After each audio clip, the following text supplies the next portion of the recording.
ছোট্ট ছেলেটার কাছে ছিল মাত্র কয়েকটা কয়েন, সযত্নে জমিয়ে রাখা তার ছোট্ট সঞ্চয়।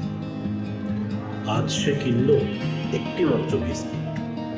বিস্কুটটা হাতে নিয়ে তার চোখে ফুটে উঠল ছোট্ট এক আনন্দ। হয়তো এটাই ছিল আজকের সবচেয়ে বড় পাওয়া। অনেক ক্ষুধা নিয়ে সে বাড়ির পথে হাঁটছিল, বারবার বিস্কুটটার দিকে তাকাচ্ছিল, মনে হচ্ছিল এখনই খেয়ে ফেলে। ঠিক তখনই রাস্তার পাশে তার চোখ পড়ল একটি ছোট্ট কুকুরছানার দিকে। ক্ষুধায় কাঁপছে সে, চোখ দুটি স্থির হয়ে আছে ছেলেটির হাতে ধরা বিস্কুটটির দিকে।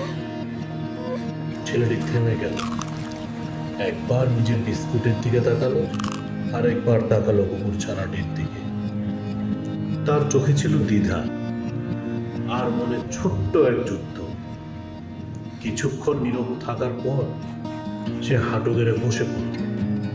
তারপর নিজের একমাত্র বিস্কুটটি এগিয়ে দিল কুকুরছানার দিকে। কুকুরছানাটি আনন্দে খেতে লাগলো, ছোট্ট লেজটা নাড়ছিল বারবার, আর ছেলেটি খালি হাতে বাড়ির পথে হেঁটে চলল। কিন্তু তার মুখে ছিল এক অদ্ভুত শান্তি। বাড়ি ফিরে এসে দেখল মা তার জন্য গরম ভাত আর ডাল সাজিয়ে রেখেছেন।